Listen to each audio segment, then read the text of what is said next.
Aerosmith, one of their comeback hits in the late 80s, early 90s at number 24 on my fantasy playlist, What It Takes. Up to from number 26, fantasy playlist of April 23rd, 1990. I forgot the name of the album. I don't think it was Pump, but I remember the first single off that album in 1989. It was Love in an Elevator, late summer, fall of 1989, and MTV, they were all over that video. This was still back in the glory days of MTV when they were still running videos, although they were getting increasingly commercial even at that time.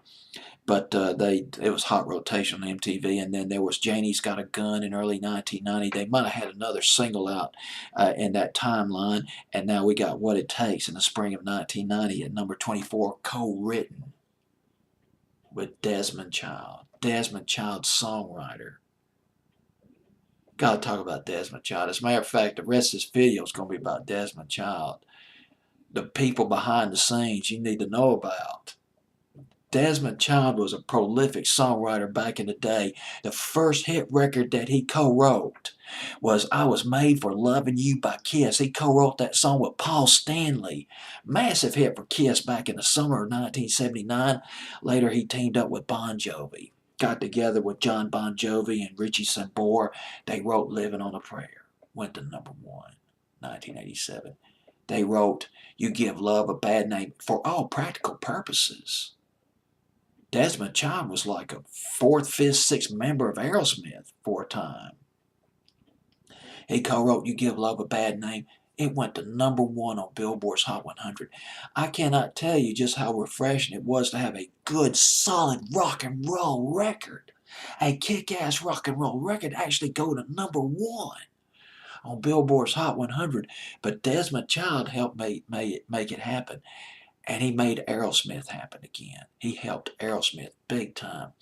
He met the group members, Aerosmith.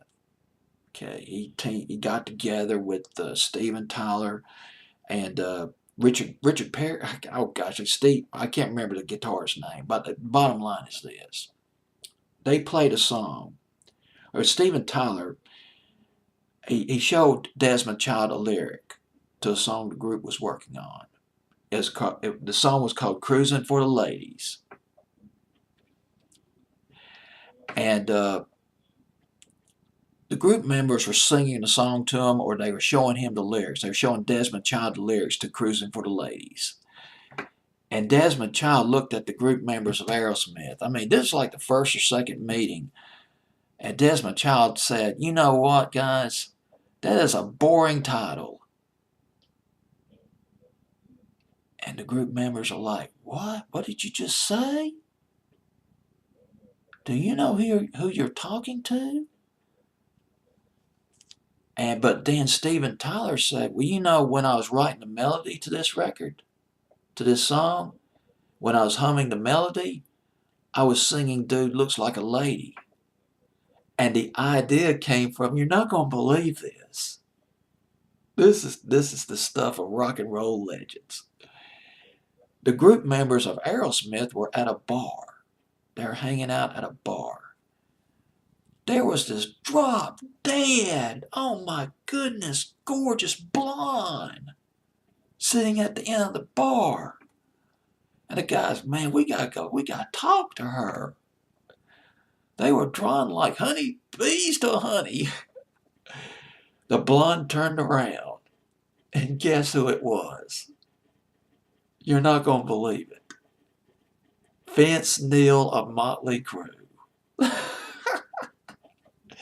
And the group just started making fun of him. They said, dude looks like a lady, dude looks like a lady. And the song developed from there. I won't go into all the details of how Dude Looks Like a Lady came about. Not on this video. I got to save that for another video. But just to give you a little tease there. But that was brilliant. And later on, Desmond Child, he talked to Vince Neil, and Vince Neil, he laughed. He said the song it was like a hoot to him, the song. So he took the song in good humor. But let's go to this, I just had to tell that story. Ooh, that's something, don't you think? Well, anyway, Aerosmith. What It Takes at number 24, co-written by a legend, Desmond Child.